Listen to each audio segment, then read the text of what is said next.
Okay. Huh? Yeah. Right, go to the So welcome, everybody, and I'd like to just make sure that you can see my PowerPoint here. All right, great.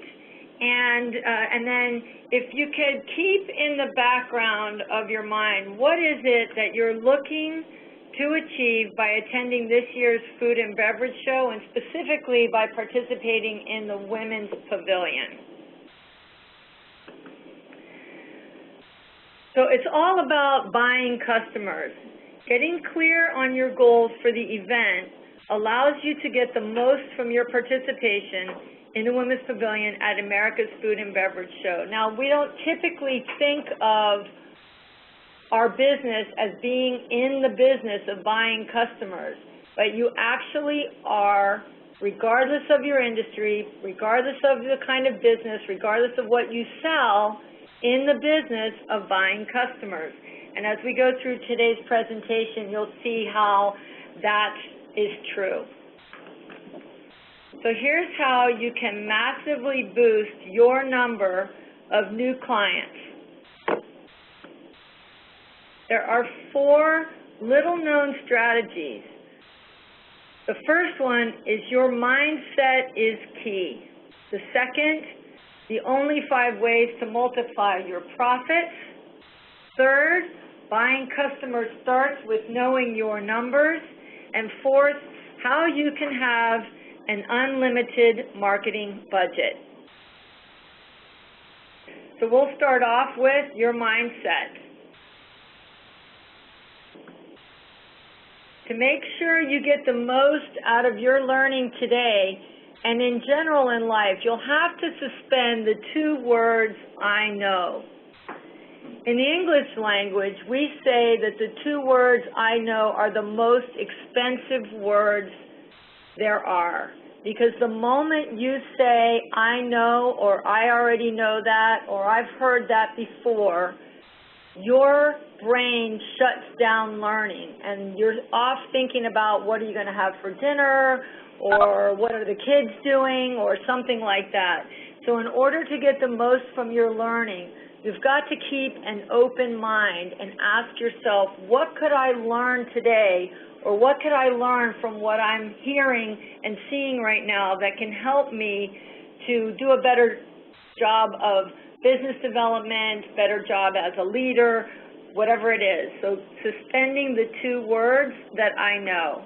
And we replace them with, isn't that interesting, or how could this apply to me right now? So can I get everybody's agreement to suspend I know at least for the next hour? And I invite you to suspend it anytime you catch yourself saying it in the future. Great. Okay. So the only, pardon me for that, skipping that, we just touched the button too quick. The only failure is the failure to participate. If you give 100% today, you're going to get 100%. If you give 100% to your participation in the Food and Beverage Show, you're going to get 100%. But the only failure is the failure to participate full out. So I want to go a little bit through one of the most important mindset slides that we use with clients here at Action Coach when we're training people on how to grow their businesses. It's called Above and Below the Line. And you'll see the line in the center of this page. And that line represents the line of choice that you have in any given moment on how you're going to respond to the circumstances that are coming your way. The below the line types of ways of being are blaming yourself, blaming the economy, blaming your coworkers, blaming your team, blaming whatever for a lack of results. Making excuses either for ourselves, for the company, for our employees, for a customer, making excuses about why we don't have what we're after. And then denial. And denial, if you're truly in denial, you don't know that you don't know. But most of the time, we see denial showing up as minimizing the impact of something that you either did or didn't do, personally, as a team, or as a company. That might look, in this particular case, like, well, I'll just make the best of it when I get there, rather than preparing for it in advance and then denying that there was something that you could have done that would have given you a better outcome out of your participation. We call any below-the-line blame, excuses, or denials being the victim of circumstances rather than victorious over the circumstances. So what will allow you to be victorious and get the kinds of results that you're after? Taking full ownership, accountability, and responsibility for yourself, for your team, and for your company. This is probably the most important mindset slide that I can share with you. Quick little story, one of the clients that has moved here from Venezuela a couple of years back had grown the business 3 years in a row, doubling it from $500,000 to $1 million, $1 million to $2 million, and $2 to $4.2 during the 3 years of the recession here in South Florida. And the way he did it was he worked 10 hours a week on his business, and he took full ownership, accountability, and responsibility for everything that came his way. So this is a very, very important mindset slide.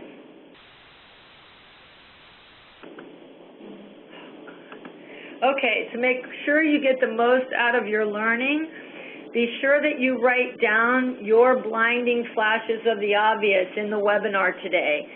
There will be things that come up and may have already come up in this webinar that will allow you to go, oh, okay, aha, if I read through the Exhibitor Success Manual and I'm prepared and I invite people to come to my booth, I'm going to be able to have a much more successful event than I would had I not, for example. And I highly, highly encourage everyone on this call to read the Exhibitor Success Handbook. When I was preparing for this webinar, I read through it and I was astounded at the excellence with which this document was written. If you read through this and you do what it says, you will be as prepared as you can possibly be to get the most out of your participation in this event. So I highly, highly recommend that you do that. Any other blinding flashes of the obvious, you can share them with us on the chat or during questions and answers, but be sure that you write them down. So you may ask, why are we doing this webinar? Why are we taking the time to actually do this webinar with you, asking you to look at what you want to get out of your participation in the event in advance of the event, which isn't happening until later this year?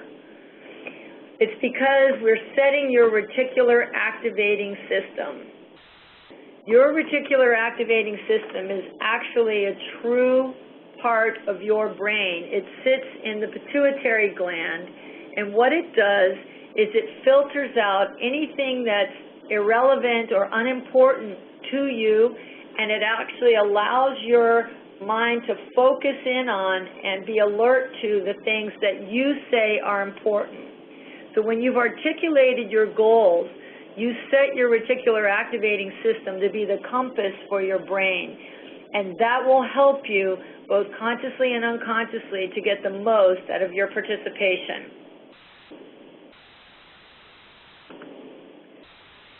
Now we're going to switch gears and go into the only 5 ways to multiply your business profits. We call this our 5 ways, and it starts with how do you get more customers, grow your revenues, and get more profits? Well, to get more customers is a function of the number of leads that you get in your company, which is marketing, and your conversion rate, which is how well you can convert a lead into a client. So we're looking at your marketing efforts and how you generate leads, and your ability as a team and as individuals to convert those leads into a customer.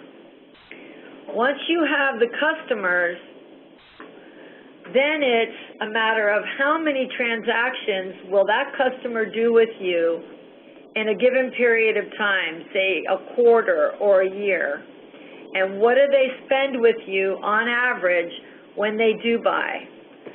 Then your number of customers times the number of transactions and that average dollar sale give you the revenues of the company.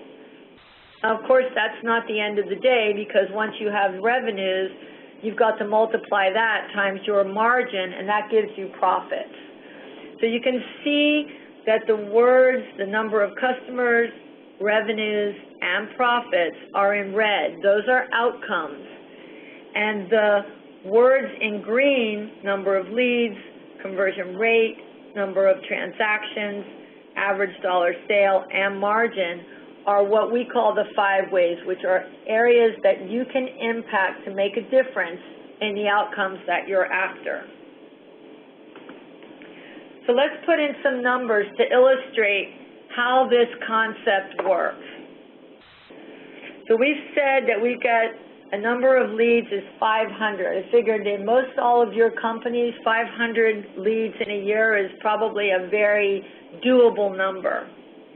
A conversion rate of 5%, which is a very, very low conversion rate, a very conservative conversion rate, probably have a higher conversion rate than that, but let's use a super conservative conversion rate of 5%. So out of 500 leads, at 5% conversion rate, that will bring you an additional 25 new customers. And if those customers, on average, do 4 transactions with you a year with an average dollar sale of $10,000, that will bring you revenues of $1 million. At a margin of 20%, your gross profit would end up being $20,000. Now, your numbers may vary, and may vary a great deal from these numbers, but if you look at this in terms of your attendance at the Americas Food and Beverage Show, the ability to get 500 leads is probably fairly doable for most of you, since somewhere around 12,000 attendees will be passing through all of the booths that are there. At a conversion rate of 5%, you get 25 new customers, and then you can extrapolate this through with numbers that are accurate for your business.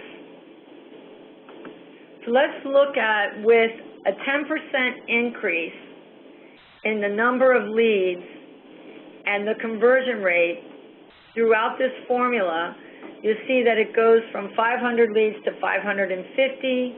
Your conversion rate goes from 5 to 5.5.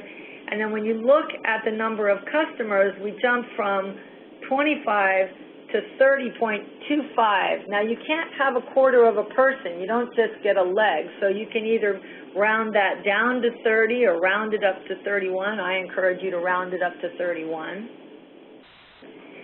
And you'll notice that going from 25 to 30 is not a 10% increase. That's because the formula compounds throughout. So as you increase from 4 to 4.4 and an average dollar sale from 10,000 to 11,000, you'll see that the revenues jump from $1 million to 1.4, 6.4, and 100. That's a 46% increase in revenues. And with a slight increase in your margin, your profits jump 61% from 200,000 to 322, 102. Now, this formula is probably one of the simplest yet most important formulas for you to understand. I will assert that this is the reason why many people don't prepare for the marketing opportunities that are available to them, and particularly this marketing opportunity that's available to you all at the Food and Beverage Show.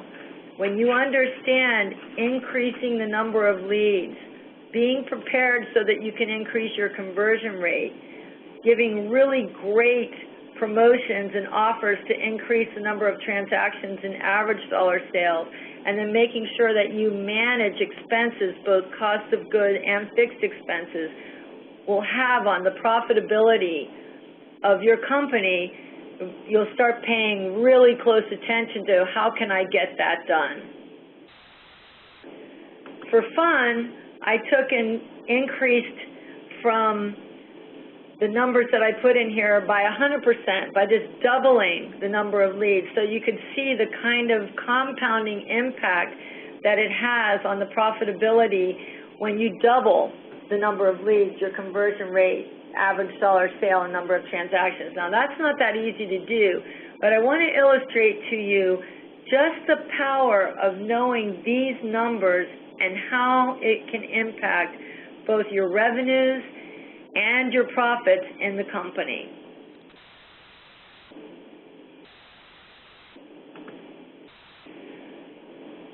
Now, marketing is math, so you have to test and measure all of your marketing activities.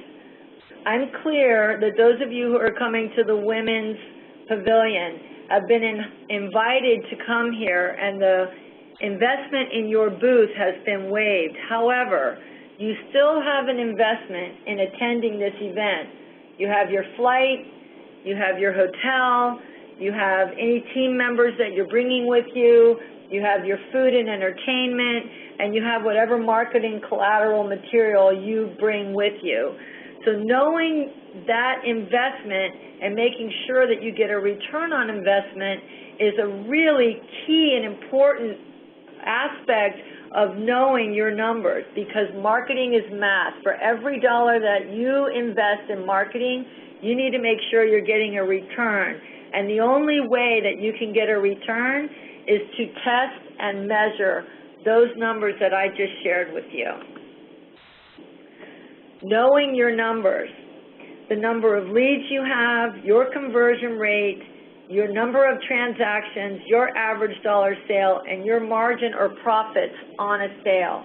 Now, the show is happening in October, so between now and the time of this show, you've got 2 months to go back and get a pretty clear idea on the number of leads that have come into your company in the first half of this year, the conversion rate of those leads to clients, per company and per individual salesperson, looking at the number of transactions your existing clients do with you on average so that you can have an understanding of any new customer you bring in and what number of transactions they're likely to do with your company, and what your current clients invest with you on average in every single sale. Now, some companies may have to tier their sales, average dollar sales, where you may have a group of people that will invest, say, under $5,000, and another group that may invest up to, say, $25,000, and some that invest more than that. It depends on your company, and if you need to tier this and know your numbers in those different areas, that's fine. But you'll want to get a general understanding of these numbers in your company so that you can drive the results that you're after and set goals for yourself to accomplish at the Food and Beverage Show when you come in October. So how do you create an unlimited marketing budget? Now that you know how you're going to get new customers and how you're going to get increased revenues and how you're going to increase your profits, how can you create an unlimited marketing budget? Your accountant will teach you that sales and marketing is an expense. Our view is that sales and marketing is an investment, and that for every dollar that you put out, more dollars should come in. And why is that true for some businesses and not others? It's because they actually know their numbers. Business is all about buying lifetime customers. So you'll start with being really clear about who is your ideal customer. So we say that an awesome customer is somebody who fits your target market, pays terms, is easy to work with, gives you referrals. I mean, they're just great, awesome clients. Your B clients are your good basic customers, so maybe they do everything except give you referrals to other companies that will do business with you, but in every other way, they're a great client, great customer. The C grade is they're difficult to deal with, and you'll either need to retrain them in how to be an awesome customer or a good basic customer, or they go into your D grade customers, which are deadbeat customers.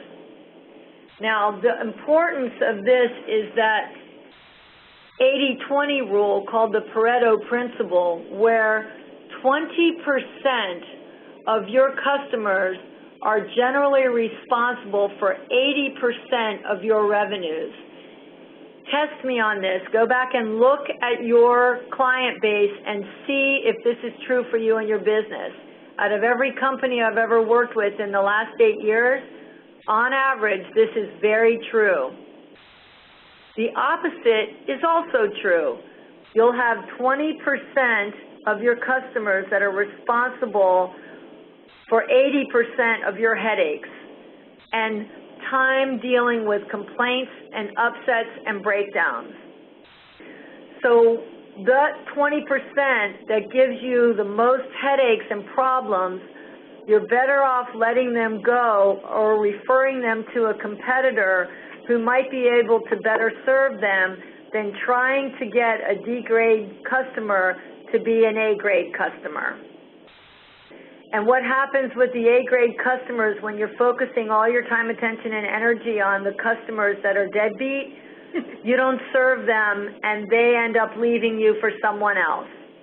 It's really critical to be very clear of who your ideal customer is so that you're able to do your very best and they become raving fans that promote you and become part of your sales force. So the first thing is, who is your ideal customer? Get real clear on that, and I invite you to actually write that down so that you're recognizing them when they approach. Now we'll talk about, in marketing, who is your suspect, prospect, and lead. We call somebody a suspect if they fit your target market. They're a suspect if they fit into anybody who could conceivably buy your product. So you may have a list of every distributor or every wholesaler that, or retail organization that could buy your products in the United States or even throughout the world or the country that you're coming from. And they would be suspects in your database.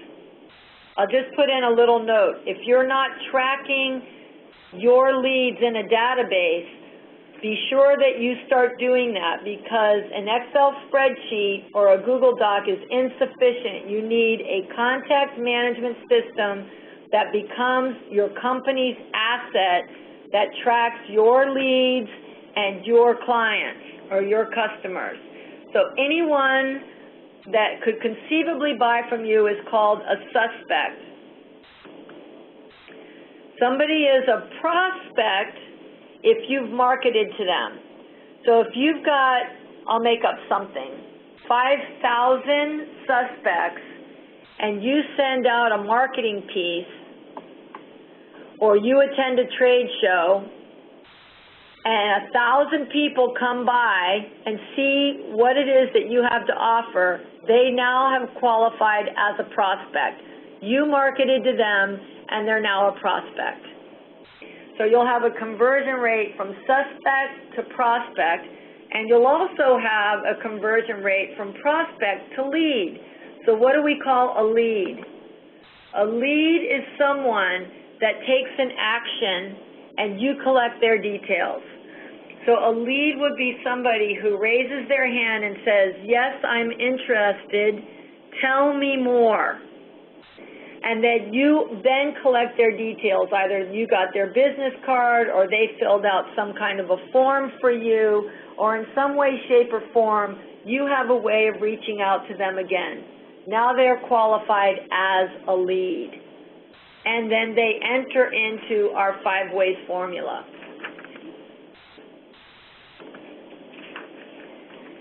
So in order to buy lifetime customers, think of it this way. If you invest $20,000 on an advertisement or some marketing campaign that brings you 10 new customers, it costs you $2,000 to buy each one, right? And you may not realize this as a business owner, but you actually buy customers. And unless you know what the return on your marketing dollars is, you won't know how much to invest in order to get more customers.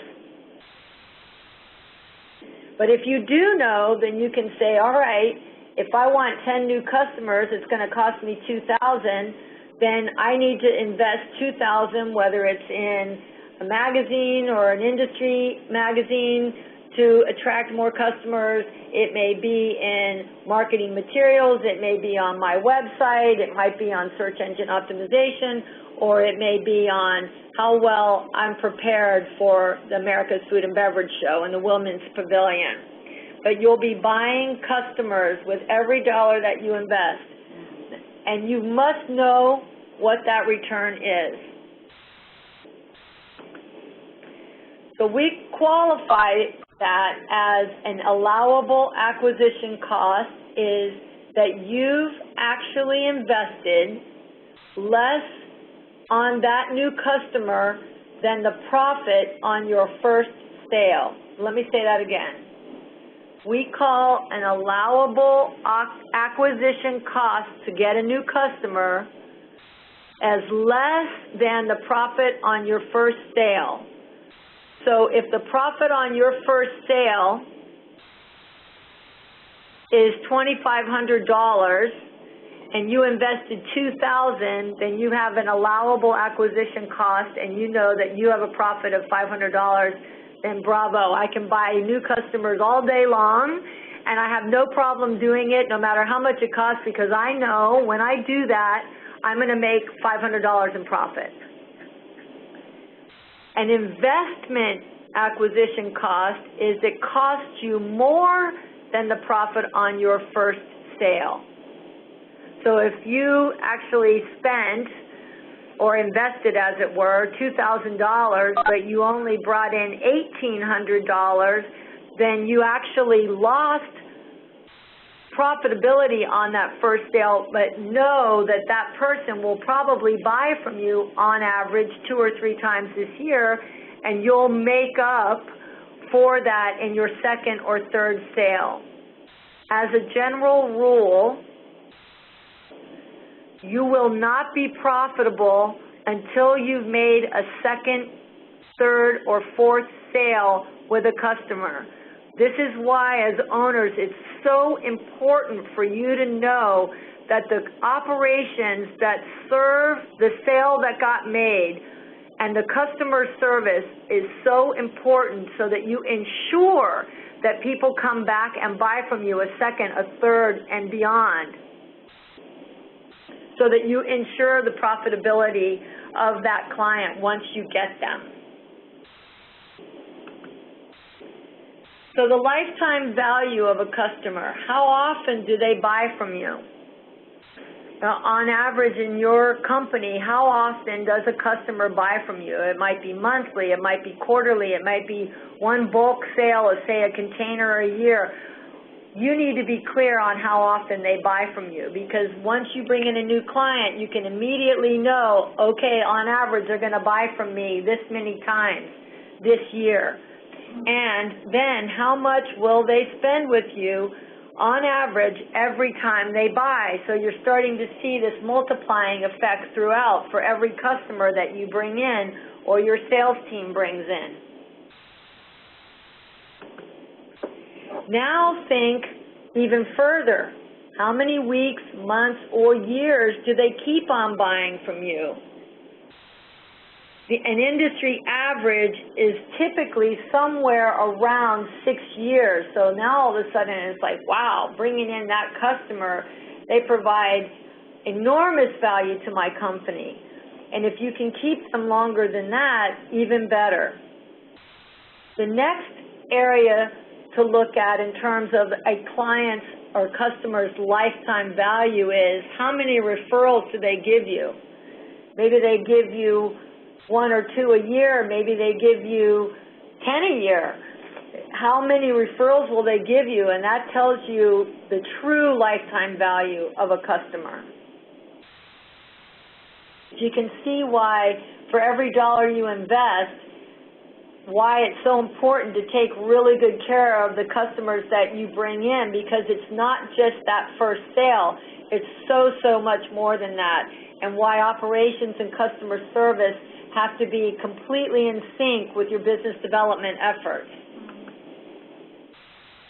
So all of this is an example of leveraging, where you divide to multiply, doing ever more with ever less. So in the 5 ways, we divided up the profitability you make in your customers, in your business, by the number of leads that you get times your conversion rate. Now you've got your customers. How many transactions will they do with you on average? What is your average dollar sale? Now you've got your revenues. Then you go and look at what are your margins, your gross margins, your net margins, and that will give you your profits, which ultimately need to lead to cash.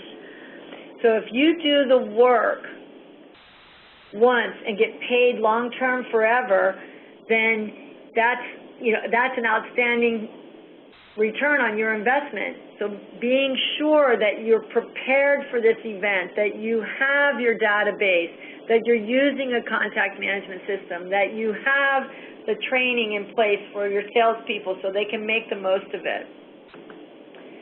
We also say that real leverage is learn once and use that knowledge forever.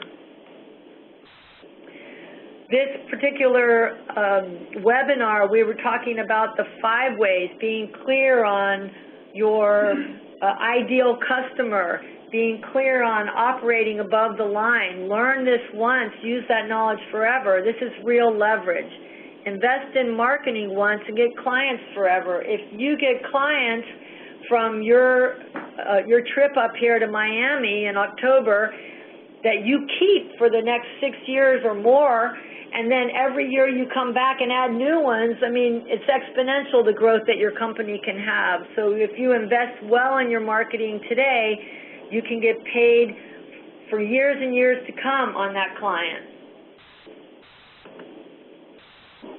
Get the customer once, keep them forever. Build your business once and get income forever.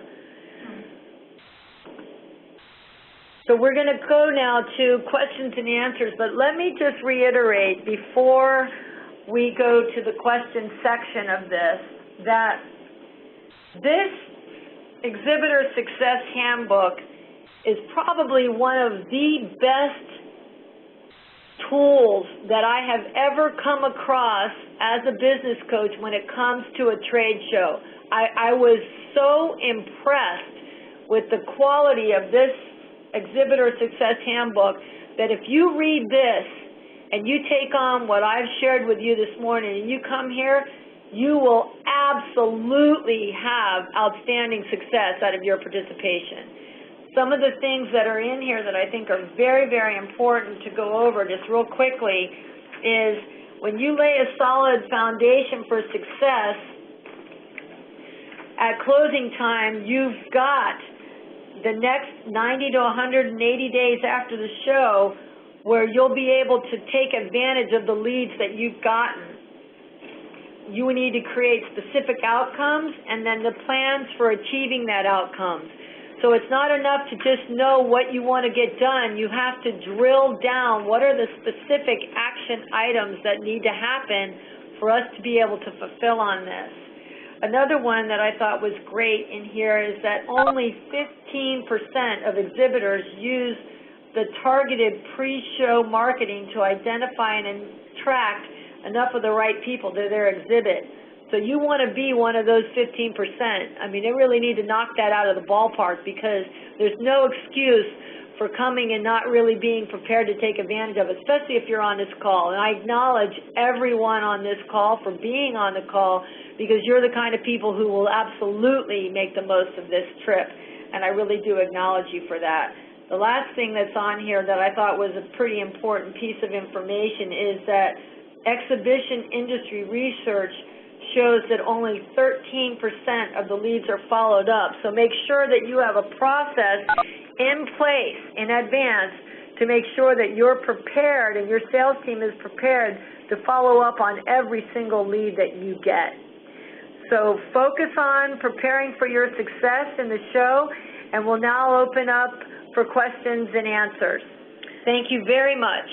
Thank you, Jody. That was a wonderful presentation, and we really appreciate your volunteering your time to help these women. We know that Jody's company is actually certified as a woman-owned business in the United States, so she is aware of what many of you are doing. She's been in business a little bit longer, but it's wonderful that she can be a mentor and share her experience with us. And she's also going to be going to the show to be there with us, so you'll be able to meet her there and some of the events that we are having. I'd like to start off with a question while you think of your questions, and if you have a question, please go ahead and add it to the chat. And I see we have one come in already, but before I go to that, I wanted to ask Jody. In your presentation, you had the number of leads, and you used the example of 500 leads. And I think you referred to that as a company can have 500 leads in a year, with more or less. Well, what I meant by 500 is we have to use some number, right? Right. So that you'll need to go back and see how many leads you typically get in your company in some time frame. But I would imagine that you could get 500 leads into your business fairly easily, whether you do it through your website, you do it through sales calls and cold calls, through direct marketing, through trade shows. So this is not an outrageous number of leads to bring in a year. You can look at the 5 ways formula in a number of different ways. I like to look at it minimally every quarter as the entire set of numbers, and then obviously every year.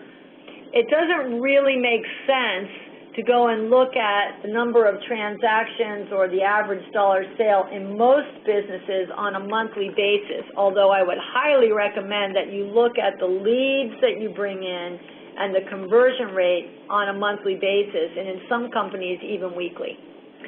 So, Jody, focusing on this show, because we want them to make a business plan for the show. Yep. So if they're making a business plan and going back to decide, let's say they think, I want to get 2 new customers from the show. Okay. Working backwards, then how many leads? Could you walk us through that if you're focusing right on the show? Okay. How can they, because this discussion is more like for a year for your business in general. If you could bring this down and focus on the show, like how many people do they have to grab? Okay. In order to do that? There's so many factors. That is a great question. So actually, you could use this formula just for the show. So if you say, this is the profit that I want to make out of it, this is my profit margin on average, this is how much I need to make from a lead that I get at this show in revenues, and then on average what the first sale would be, what it would be worth, and then the number of customers. So now you're back at, I want to get 2 customers. All right, so I would certainly hope for the most part that you could get more than 2 customers from this show, but let's just say you want to get 2, Anna. And if you have a conversion rate of 5%, that means that out of every one of the people that you talk to, you would have to have, if we said 20 people, then you would get 1 customer. Now, depending on the size of your business and the size of an average dollar sale, then you'll have to go back in and say, okay, if I talk to 20 people and I have an in-depth conversation, and I know that they're going to spend with me on average $10,000, then the depth of the conversation that you have with people may be very different than the depth of a conversation that people have with somebody who's going to actually invest, say, $1,000 with them or $40,000 with them.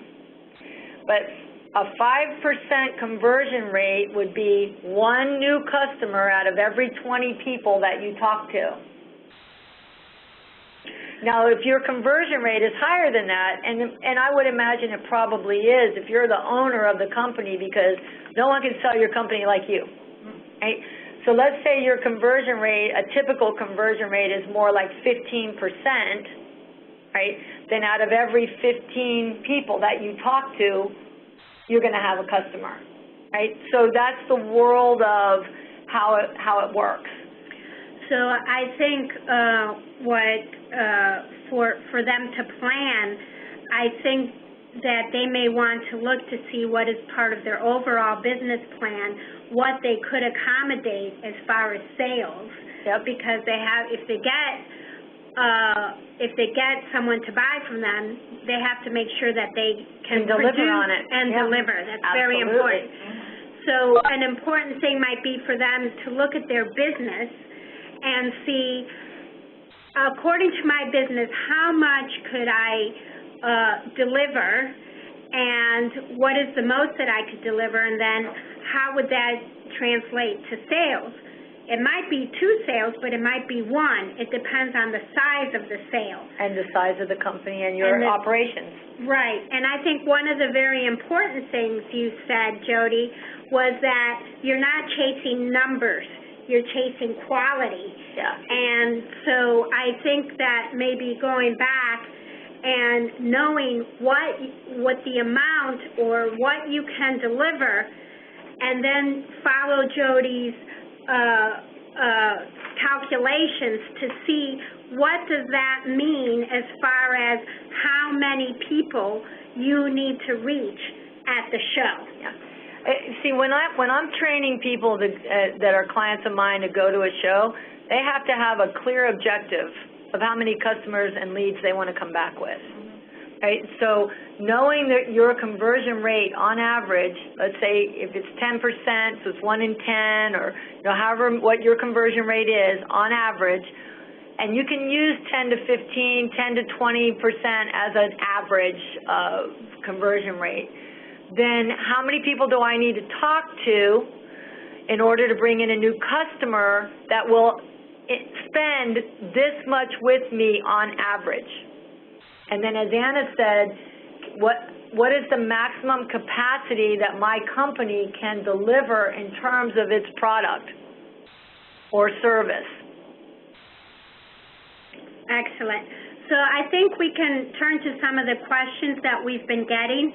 We've had a couple people on the show wondering if they can see the presentation again, and I think, Liz, maybe if you can address that question first.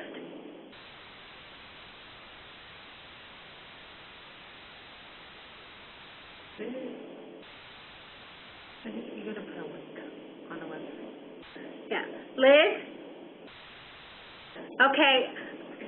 Yep, Liz, we'll have a recording of the presentation, and we can send it out to the list of people who attended. That's great. Right. So you will get the PowerPoint, and as well, Liz is going to make available the recorded version. I think some of the other questions that we've been getting is about the leads. And there was a question here is, what exactly do you recommend as a lead? Business cards from the clients to create a business stand? I think this is a good question, and it goes back to your 3 steps of what's a prospect, what's a lead, and that. So if in the Exhibitor Success Manual, Raul wrote up an excellent explanation of what you need to do prior to the show in order to invite people to come to your booth. So be sure that you read that manual. I don't know if it's available in Spanish, but I would imagine it probably is. If not, I think it is. I'm pretty sure it is, if I remember correctly. Anyway, so what they also have is, if you go to the actual website of the event itself, they have a scanning tool that will scan the card, the name tag, and the name tag will give you all the information of the company that person represents. So if you want to rent that, you can do it and do it very easily, and then they'll send it to you in a file at the end of the show. Additionally, you can collect business cards. Obviously, you can collect business cards. And then the issue with that, though, is I can tell you that in my experience, people always run out of business cards. And they say, oh, I gave my last one away, you know, an hour ago, or at the last booth, or yesterday, or whatever it is. So you cannot bring too many business cards or too many pieces of marketing collateral, right? So be sure that you bring plenty of at least business cards. But if you want to use this scanning machine, there's some registration in advance that allows you to get it for a little bit less, and then they do have it available at the show if you, for any reason, change your mind and want to do it then. But what I would call a lead is anybody who came by your booth and expressed an interest in your product, and you collected their card, scanned their name tag, or they gave you some collateral material of their own, then I would call them a lead. Okay, that's very good. And I think some other, just to refer to, she was talking about, in the email that we sent on Wednesday with the information for this webinar was a copy of the document that Jody is talking about. Also, maybe if Liz can give us control of the screen, we can show you how on your confirmation letter that you got, you will have a link to go into the website of the show, and you will have access to see everybody who is coming and a lot of very cool things. So we can go through that in a bit too, if we can get access to the screen in a bit. I have I have some other questions. Some came in, how to get a hold of the Exhibitor's Manual. Again, that was a copy of that was in the email that we sent, and you can also get it on by logging on your confirmation. We have a question came in. What are the most important things a customer is looking for in a new supplier? I think Raul, it was on the phone. I don't know if there's a way for him to be able to talk, Liz. I think that he could address that best. I don't really have a way of knowing which one he is on the phone, if he's caller user 10 or 12, but I can unmute them both and see. Okay. I'm here. Yay! Okay, Hello? great. Yeah, I've been here all along. I was listening to Jody's wonderful presentation, so I was here all along. Thank you, Raul. No, my pleasure. So, Raul, I think now that we got you on, maybe you can talk a little bit about that question as far as the great agenda you had prepared to show with the group. And, Liz, maybe you can put Raul's agenda on the screen. And, Raul, maybe you can also talk about how, for the women's pavilion, that the World Trade Center is providing a person who will be setting up one-on-one meetings for them, and then also maybe talk about the importance of them getting in the information on the new products show. Of course. Thank you. And Jody, again, thank you for all your accolades regarding the Exhibitor Success Handbook. We think it is, in agreement with you, a very, very valuable tool, not only for this show, but for any other show that the business owners pursue in the future. Just to keep in pace, thank you so much. Just to keep in pace with the agenda, because I know everyone's time is very valuable. Obviously, welcome to the 18th Americas Food and Beverage Show. The show is organized and has been organized. Now it's in its 18th year by the World Trade Center Miami. So again, we're very, very confident that all the business owners in the Women's Pavilion will do very well in this year's show, always keeping in mind that we have to remain proactive when exhibiting, or in preparation for the show and while exhibiting, and I'll explain some observations that I've made in several shows that I've attended as to why I made this statement. The next thing in the agenda was the pending contracts, which Anna has done a great job in expediting. We just need 3 more, and that should now fill up the entire Women's Pavilion, so good job to that. Next in the agenda is the review of the booth contents.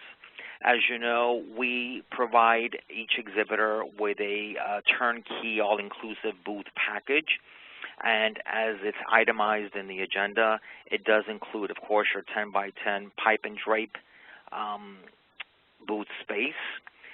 It includes, of course, the side railings. It includes a 1-foot skirted draped table. It includes the 2 chairs, fully carpeted, your electrical outlet, which is 500 watt, equivalent to 120 volts, your booth signage. Each booth, of course, has their own wastebasket. You get the daily cleaning. Each booth is entitled to 5 booth staff personnel badges. If you need more, just let me know, and I'll be more than happy to increase that for you. There's no problem in that. Your exhibitor service manual, which Jody briefly spoke to about it shortly, and we'll review it again very briefly. Of course, your company will be listed in the show's official website. You're listed, of course, in the exhibitor directory manual, which is the manuals that are distributed to the attendees at the show. And with the purchase of your booth, or in this case with the booth that you have at the show complimentary, you'll have the ability to promote your company and its products via the virtual online new product showcase, which we'll review shortly, and it's very simple. You're able to provide us with product entries for the on-site new product showcase that's located in the exhibit hall, and you're welcome to supply more. We're not limiting you to 3.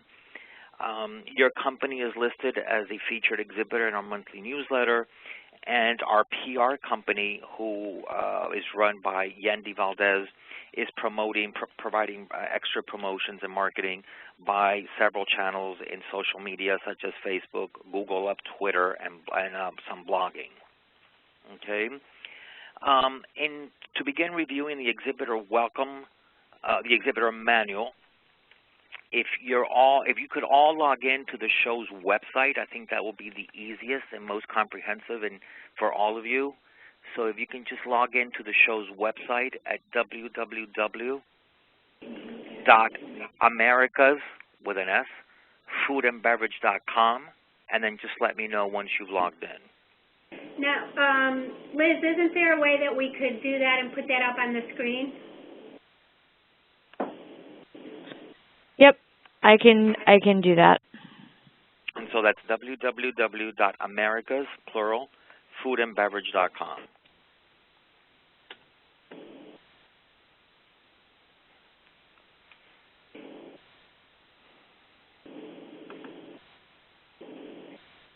Okay, we've got it on the screen. Okay. Okay. So if you can enter the following, click where it says exhibitor. So this is the general show's homepage of the show's website. In order to access your exhibitor manual, you just, on the left-hand side, go to all the way in the bottom and click where it says exhibitor manual. Okay. Then you would enter your individual email, password, and user ID. We'll use a generic one for now. So type in M as in Mark, Stevenson, with a V, S-T-E-V-E-N-S-O-N, at EPTA, okay. E-P-T-A, and then the word America, so you'll have two A's, EPTAamerica.com. Okay.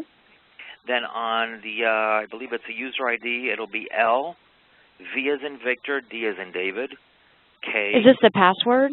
Yes. Yes, yes, yes. Okay. L. And capital letters? I'm sorry. You could, yeah. L, V as in Victor, D, K, 3471. Okay. Are you in? Yep. Okay, great. So, and Raul, excuse me, for them to find out what their password is, that is all in the confirmation letter that they received? Yes, and that's what I was leading to now. I was going to explain that. So once Anna sends me your contract, or if you send me your contract directly, once I process it, the system automatically generates an exhibitor welcome letter that you receive via email. Once you open up that letter, it'll have some valuable information, an explanation, welcoming you, of course, to the show. Then it'll give you a hyperlink and then a user ID and an email password. These are your individual passwords and user ID to allow you access to your online exhibitor manual. In your exhibitor manual, it has all the information you'll need to know about exhibiting and preparing to exhibit.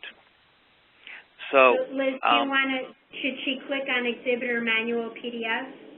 Well, yeah, we're going to go one by one now for each tab. Okay, got it. So the first one that you're going to log into, as Anna mentioned, is the Exhibitor Manual PDF. That may take a while to download because it's approximately 80-something pages. That you have the option of either printing it out so you have quick access to it, or you can just go back to your exhibitor manual online as you need it.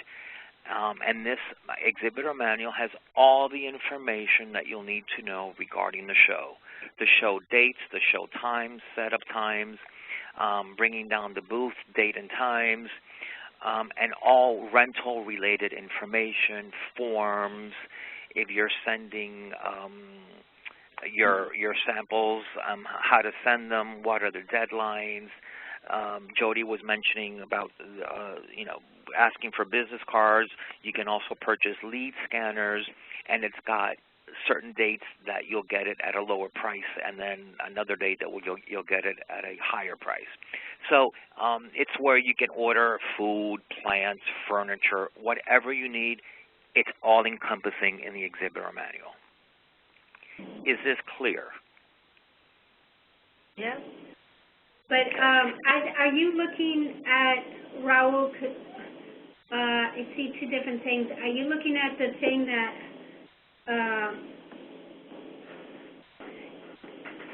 you have to get in with that little... Well, I just can't see. It's a white and blue document. Is that what's on the screen? Because we have two different things on the screen. Oh, that might be my screen. Yeah. That's what they're saying. Yeah. The Expo Convention. Okay. Yeah, that's what they're looking. But so it's That's not it. confusing. Yeah, but if it's not confusing for people, we're already including this. They don't need to go and do this. Correct? Okay, but yeah, I know. Well, internally, I don't know how you did it, but I was just giving them a highlight of what the purpose of the exhibitor manual was. Okay, but Does that make sense? Or? Yeah, I want to make sure that because here you have something that has prices, and we're including in their presentation. They don't have to set this up. No. They can pick. Yeah. No, they can. This is the generic exhibitor manual that everyone has access to, and then you can pick and choose what you need from the manual. But it has everything there for you should you want to go back and reference something and purchase something. It's not that you're obligated. It's just an overall encompassing manual that all exhibitors will receive. Okay. Will everyone use all of the information there? No. Will everyone use all of the services offered? No. But just in case you do need something, it's there for you. Okay. Okay. The next tab that I think is very important as well is the register booth staff. This is where each exhibitor, again, is entitled to up to 5 booth registrations, and these are the people that will be actually working the booth. So when you're ready to register them, you need to do this through the exhibitor manual, and click where it says register booth staff. The page will be pre-populated with the information of your company, and then it also has the ability for you to select seminars if you want your staff to attend seminars. If not, you can just bypass it. But again, most of the information, if not all, is pre-populated, and you can just keep adding names until you completed your 5. And if you need more, you just let me know, and we will increase it for you. Is that clear? Hello? Yep. Oh, Yes, okay. so Thank you. Yeah. Anna, any questions? No, it's good, Liz. Right now, I'm not seeing the chat. I don't know if there's anyone asking questions in the chat area. Yeah, it comes down. Somebody just said yes, it's clear. So. Okay. That's fine. And then we and come then, to Raul, just to build on what you were saying, for those of you on the call, you know, he has 5 that are included without having to invest in additional name tags and so on. And I would highly recommend that you bring enough team with you so somebody's able to walk the show and that you have a minimum of 2 people in the booth and more if possible, so that you have the ability to interact with everyone who comes your way, or just about everyone who comes your way. So, you know, 5 is a really good number, and more might be even better. Sure. And to Jody's point, which I always remind exhibitors, is that not only can you bring in business from, of course, the buyers that are in attendance at the show, but many times in the past, exhibitors have gained business from other exhibitors at the show. Yeah. Yep. So it's advisable that you go around and, you know, you just meet other exhibitors. Again, we've had testimonials in the past that, you know, they've met either distributors or companies that have been wanting to do some joint ventures. So these things have arisen. Okay. The next one is the new product showcase, and that essentially are the forms that you would need to fill out and include your booth number. And then you either email those to me or fax them to me. And what we'll do is we'll create small name tents, and we'll put them in the glass-enclosed showcases at the entrance of the exhibition hall. You're allowed 3 products per company. We don't discriminate. If you need to give me 4 or 5, that's fine as well. But we do need to receive this as soon as possible so we can create these name tents for you. The name tents will include your company name, the product name, and your booth number. And how is this productive? Buyers, when they come to the show, buyers are very, very time conscious. So many buyers come to the show to see what new products are in the market. So they'll come to the showcases, they'll look at these showcases, and they'll, for the most part, many will just go to the booth number directly, and if they're interested, they'll know where to go. And then it allows us. No, I was going to say, you also we asked them also to send a press release about their new product, Could you Yes, talk that'll about be coming. with that? Yeah, that'll be coming up soon. Yeah, I'll mention that as well. Thank you. You're welcome. So this new product showcase is an opportunity that we offer to you, included in the purchase of your booth, to help us promote you at your company and your products. The next one I think is very important as well. This one is the virtual new product showcase. It's the online version. Very simple, very, very simple. Once you click on that, again, the information will be pre-populated, and this allows you the opportunity to upload up to 3 photos of your products with a full product name information and brand information. And then it allows you to upload photos of your products that will appear in the online new product showcase, where buyers resort to at the home page to review products prior to the show. So in essence, we're helping you promote your products prior to the show. Does this all make sense? Perfect sense. Okay, Wonderful. thank you.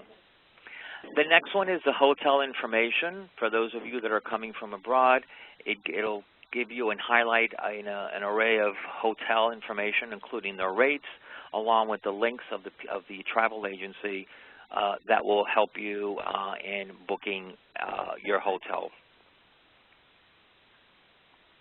The next one is the Exhibitor Survival Guide, and these are just factoids of, they're just simple, 6 factoids of, because 2 days standing up can be somewhat, challenging. So just some minor information on how to overcome some of these things. This next one is also very important. They're buying meeting requests, and this is how it works. When a buyer registers to come to the show, just like you receive your exhibitor welcome letter, buyers receive their visitor welcome letter as well. They also receive a user ID and password that gives them access to their attendee service center, which is the equivalent of your exhibitor manual. Once they access their attendee service center online, just like you do with your exhibitor manual, they are able to go in and set up meetings with each company. And they are able to they will send you, if they're interested in meeting with you, they will send you a notification that you will receive through this buyer meeting request tab. You will see that they will identify themselves with their name, their company name, the date they're asking to meet with you, and the time. You, in return, can either keep it pending, approve it, decline it because you absolutely don't want to do business with them, or you can update it accordingly. Yeah. So we recommend you. There is a question. Yes. And she's it's about there's a couple of questions, so I'm just going to ask them here. Sure. Do they have to fill out the new products forms on the website? She had her forms by email. Should she send it by email or do it through the website? Well, there's one confusing. Go ahead, Anna.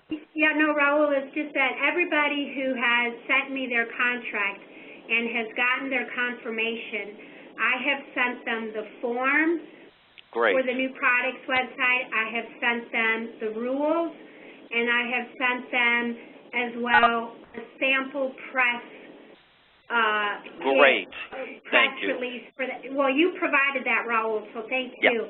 So everybody who has been confirmed, I have sent you an email with that, and so I can send it out again after this webinar so that you have it. And we have had one returned already by Crispy Fruits this morning. Yep, and I have it here, and it's printed out, so thank you. One thing that I wanted to just clarify, because it could get a little bit confusing. There are 2 new product showcases that we provide to you. One is the one that's online. It's a virtual new product showcase. That you fill out the form online. The other one, the one that you're going to bring your products to the exhibition hall the day that you set up your booth, that you'll have to fill out a very simple form, and email it or fax it to me so that we can create the little name tents for you, for the ones that are going to be on site at the exhibition hall. Is that clear? So there's 2 new product showcases. There's one that's virtual, online, and then the other ones are the ones that are located at the exhibition hall. So we provide you 2 opportunities to market your companies and your products. Is that clear? Because I know it can be somewhat confusing. She said she got it. Okay.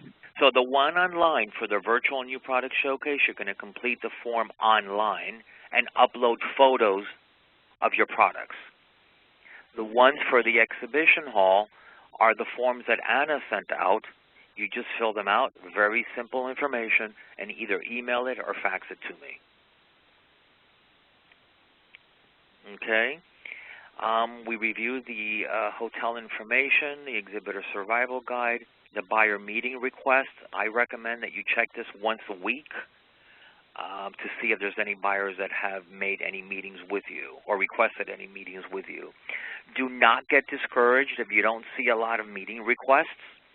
A lot of buyers are just so busy that they simply don't use this tool a lot, even though we remind them on a regular basis to use this as a means of expediting meetings with exhibitors. The next one is the show logo. As Jody had mentioned, the Exhibitor Success Handbook tells you or recommends things that you should do 90, 60, and 30 days out from the show. And one of them is to begin sending email blast invites to existing customers or new customers, and you can use the show logo at the top of your email as part of the invite. Anna had mentioned about, go ahead. There's one more question. Can the company put designs on their booths or any other forms of publicity on their own booths? Yes, once you can do as you please with your booth.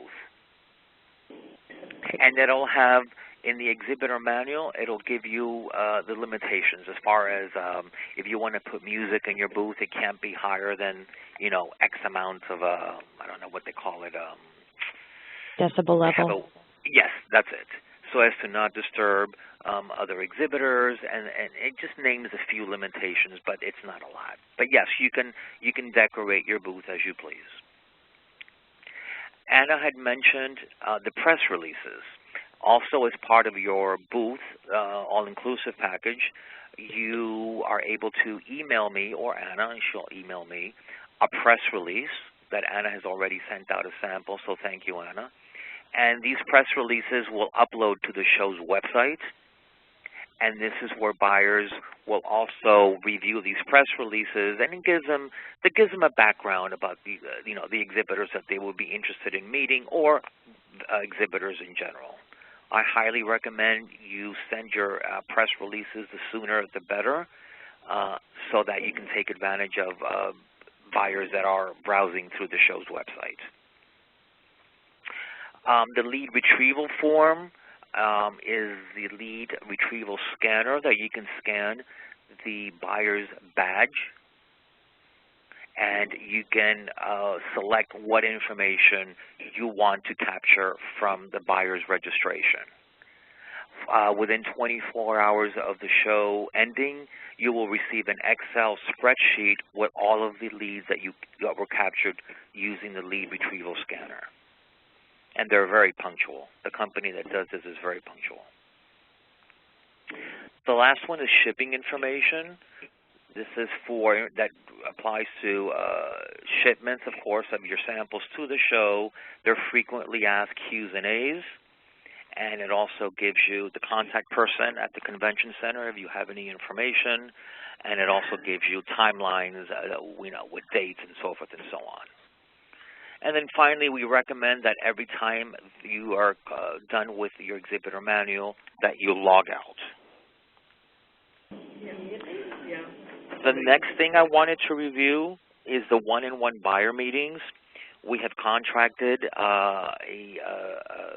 services that will provide the women's own business pavilion with one-on-one buyer meeting matchmaking sessions. We internally will handle that for you. We will supply your company information to the company along with the products. They, in turn, the products that you're sampling, they, in turn, will send you a exhibitor profile form, very simple, so they can start compiling all this information and then begin their matchmaking services for you. Okay.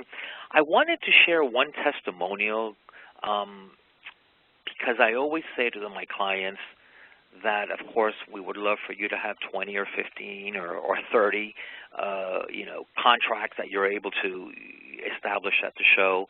But in essence, it only really takes one to open up the doors. This will be quick. I had a company approximately 4 or 5 years ago that they called me from their home, and they were creating a juice that was a combination of juice and vegetables, and they wanted to participate and inquire about participating at the show. They were kind of nervous since it was, a product that they were just starting out from their kitchen at home. So after 5 or 6 calls back and forth, they finally came to the show, exhibited at the show, and that was 5 years ago, and now their product is in all of the Whole Food supermarkets at a national level. So that's all it took was one contract to open the doors for this particular product, which some of you may have even tasted. It's called Raw Foods, and they're an excellent juices, again, that you can purchase at Whole Food supermarkets. So that's just a testimonial that stands out in my mind because they were just so scared to exhibit at the show. They really didn't know what to expect. And so we handheld them through the whole process, and much to our pride, they're now, again, distributed through all of the Whole Food supermarkets at a national level. That is a really great yes, it's motivating. Yes. Yeah. Yeah. And I think it also goes back to what Jody was presenting on, the dead people. Don't, lose time on the deadbeats. If you get one really good one and hold their hand and focus on it, it can, be better than trying to waste your time with one set. Yeah. Absolutely. One of the things that I wanted to reiterate to Anna's and Jody's feedback was the show is closed to the general public, and it's only open to buyers because we want your time there to be as productive as possible and get your returns on your investments. However, are we able to siphon out the non-buyers 100%? No. There's always that 1 or 2% that slip by. So to Anna and Jody's point, you really need to be cognizant and pick up as to who's there at the booth just to get a drink or food and who's not. And we try to do our best to, again, filter those people that are non-buyers. But, again, there's that one small percentage, 1% at most, that just happen to slip by and are not. So that's one thing I wanted to mention. Raul, can you confirm your email address, and I'll send it out to everybody? Of course. That's R. Morales. Morales? That's correct. At worldtrade.org. ES at the end, not ES at the end, not AS. Right. At worldtrade.org. That's correct. Got it. So just to build quickly, because we're wrapping up now on what Raul was saying. If you're clear about who your ideal customer or the ideal contact is that you want to make, you've set your reticular activating system for that, then you'll know who not to invest your time with. You want to make sure you're getting a return on it. And that doesn't mean don't talk to people, but you might actually give it to a junior member of the team to give them information while you focus as the owner or your senior sales team on those that can give you the most return. Absolutely. And if I can add, yes. No, I was just saying I've had a couple questions by email prior to this with people asking how many samples or products should they bring. Do you have any guidelines for that?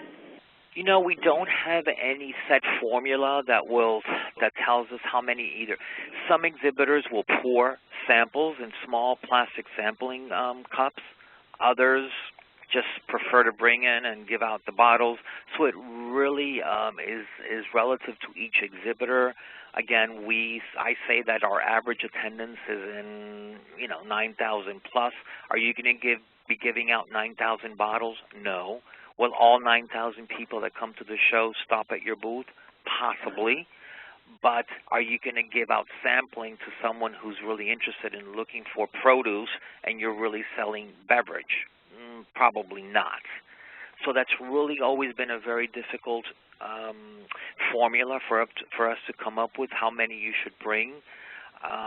Some people prefer to bring more and then take them back home, or they prefer to, they can only bring a certain amount because they just don't have enough in inventory. So, Anna, that's a tough question for me to answer. Again, I always say, in your manual, it talks about how if people leave a product behind, that there are organizations that will actually take that product and yes, give it to hungry people. So don't worry about bringing too much. Right. If you bring too much and you don't want to take it home, we'll actually use it to take care of the hungry in our community. That's correct, Jody. Thank you. It is at the end of the show. Anyone that wants to contribute their food, we do we do organize it and compile it, and we give it to the Camilla's House to feed the poor. One last statement that I really wanted to reiterate and stress upon is the following. In most shows that I've visited, and from doing this for 8.5 years, during each show, there is a very nice euphoria and networking buzz that goes on in the show. But I always tell my clients that the real work begins once the show is over. And I think that's expressed in the Exhibitor Success Handbook. So once the show is over, that's where the real work now lies ahead of you, is in following up with those buyers, reeling them in, circling back to them, reminding them that you met with them, establishing meeting dates, and so forth and so on. So that's something that I always like to reiterate to clients. Don't wait for buyers to contact you. There are some instances where they will, but the real work lies ahead after the show and you with your follow-up.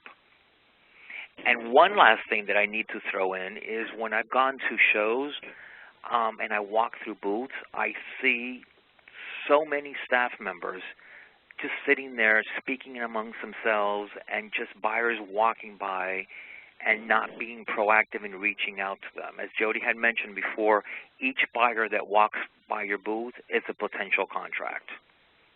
It's a potential door that's going to open. So treat them that way. Yeah. Thank you, Raul. And we're 4 minutes over our time, so I'd like to try to wrap up. We got a couple more questions that maybe, we might be able to address, and Jody has some words of inspiration to help close up the webinar as well.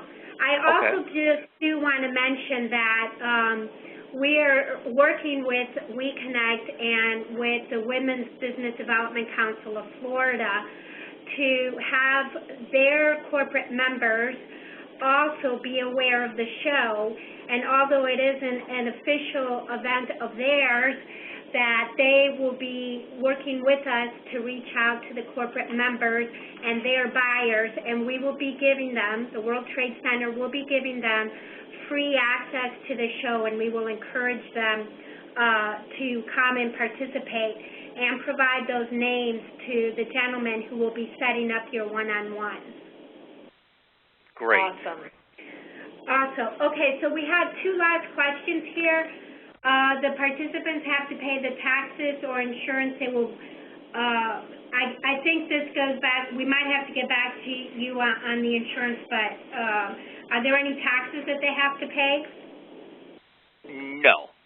And in the 8 years or 9 years that I've been doing this, I think maybe 1 or 2 companies are the ones that have actually purchased event insurance.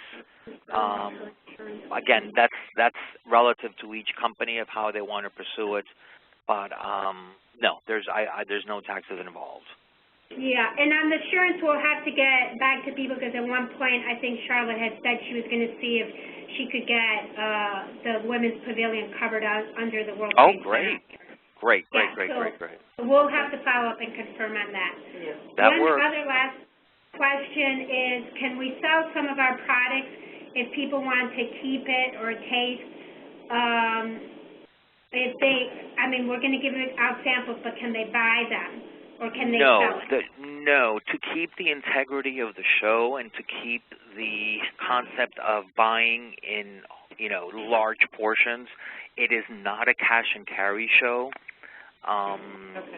So, no. It's not that anyone's going to be policing you from booth to booth, but again, the regulations do not allow any type of selling individual products for customers just to walk away with.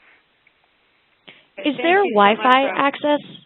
Is there Wi-Fi access at the show? Yes. There is. Yes. Okay, great. And all of this information, and that's a good question to use as a sample, all of this information is in your Exhibitor Manual. Great. Yep. Okay, so I think we're going to wrap up. I'm going to let Jody give us her words of inspiration, and I think Belisa and Nancy are on the call, and just let us know if you want to say anything to your folks. But it's not necessary, but I want to thank you for helping us in selecting the women that are going to the show. Okay, so in wrapping up, you can take, as soon as we get off this call, stay at your seat there and write out the top 5 things that you must do to prepare to get the most from your participation. And obviously, number 1 is read the Exhibitor Success Handbook, because there are time-sensitive suggestions in there for you to make the most of it. And then also, when you're looking at the press release that you're going to send in to Anna, also be sure that you release it online and locally wherever you are so that you make the most out of that press release. So with that said, I'd like to give you a quote from Jim Rohn, which says, "Never wish your life were easier, wish that you were better." You might be sitting there thinking to yourself, oh my God, there's so much work involved in all of this. But never wish that your life were easier, wish that you were better and more capable and brighter, and that you had an expanded team. So I leave you with that quote, and now it's time for you to get into action, make the most of this show. Thank you so much. I apologize that we went over today by 9 minutes, but I know that you got a lot of valuable information from Raul, and I wish you the very best and look forward to seeing you at the show. Good luck to everyone. Thank you. Bye for now.